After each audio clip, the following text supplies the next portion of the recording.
ഭരണത്തിലിരിക്കുമ്പോൾ എല്ലാ തട്ടിപ്പിനും അഴിമതിക്കും കൂട്ടുനിൽക്കുകയും പ്രതിപക്ഷത്താവുമ്പോൾ ആദർശ പരിവേഷമണിഞ്ഞ് എതിർക്കുകയും അക്രമം നടത്തി ജനങ്ങളെ ഭീഷണിപ്പെടുത്തുകയുമാണ് സിപിഎമ്മിന്റെയും പോഷക സംഘടനകളുടെയും പതിവ് പരിപാടി.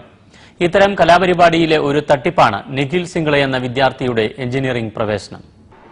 സംസ്ഥാനത്ത് കാലാകാലങ്ങളിൽ വിദ്യാഭ്യാസ രംഗത്ത് നടപ്പിലാക്കാൻ ശ്രമിച്ച മാറ്റങ്ങളെ എതിർക്കുകയും അക്രമം വഴി ഇത്തരം മാറ്റങ്ങളെ നശിപ്പിക്കുകയും ചെയ്യുന്ന രാഷ്ട്രീയമാണ് സിപിഎമ്മും അവരുടെ വിദ്യാർത്ഥി സംഘടനയും നടപ്പിലാക്കി പോരുന്നത്. 80കളിൽ ദേശീയ വിദ്യാഭ്യാസ നയത്തിന്റെ ഭാഗമായി പ്രീ ഡിഗ്രി വിദ്യാഭ്യാസം കോളേജുകളിൽ നിന്ന് അടർത്തി മാറ്റി സ്കൂളിലേക്ക് മാറ്റുന്നതിനെ എതിർക്കുകയും കോടിക്കണക്കിന് രൂപയുടെ പൊതുമുതൽ അക്കാലത്ത് നശിപ്പിക്കുകയും ചെയ്തു. പാവപ്പെട്ട നൂറുകണക്കിന് വിദ്യാർത്ഥികളുടെ മാർക്ക് ലിസ്റ്റുകളാണ് SFI എന്ന് കേരള യൂണിവേഴ്സിറ്റിയിൽ തീയിട്ട് നശിപ്പിച്ചത്. 87ൽ ഇടതുമുന്നണി അധികാരത്തിൽ വന്നപ്പോൾ ഇതേ നയം +2 സമ്പ്രദായമായി നടപ്പിലാക്കി. 1991ൽ സഹകരണ മേഖലയിൽ കണ്ണൂരിലെ പരിയാരത്ത് ആരംഭിച്ച സഹകരണ മെഡിക്കൽ കോളേജിനെതിരെ അക്രമസമരം അഴിച്ചുവിട്ടു. കൂത്തുപറമ്പിൽ 5 ചെറുപ്പക്കാരെ പോലീസ് വെടിവെച്ചു കൊന്നു.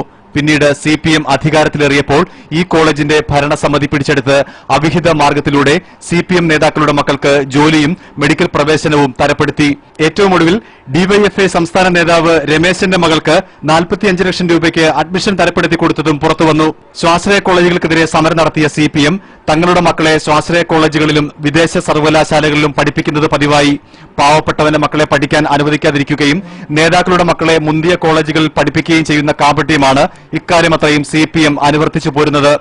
നിർമ്മൽ മാധവ് എന്ന പാവപ്പെട്ട വിദ്യാർത്ഥിയെ കോഴിക്കോട് സർവകലാശാലയുടെ കീഴിലുള്ള സർക്കാർ എഞ്ചിനീയറിംഗ് കോളേജിൽ നിന്ന് അതേ സർവകലാശാലയുടെ കീഴിലുള്ള മറ്റൊരു സർക്കാർ എഞ്ചിനീയറിംഗ് കോളേജിലേക്ക് മാറ്റിയതിന് എതിരെയാണ് SFIയെ ഉപയോഗിച്ച് സംസ്ഥാനത്ത് അക്രമവും വെടിവെപ്പും നടത്തിച്ചത്.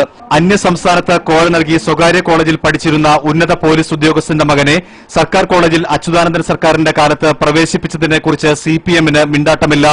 പാവപ്പെട്ടവന്റെ മക്കളെ തകർക്കുകയും പണക്കാരന്റെയും സ്വാധീനമുള്ളവരുടെയും മക്കളെ താലോലിക്കുകയുമാണ് സിപിഎമ്മിന്റെ പതിവ് നയം.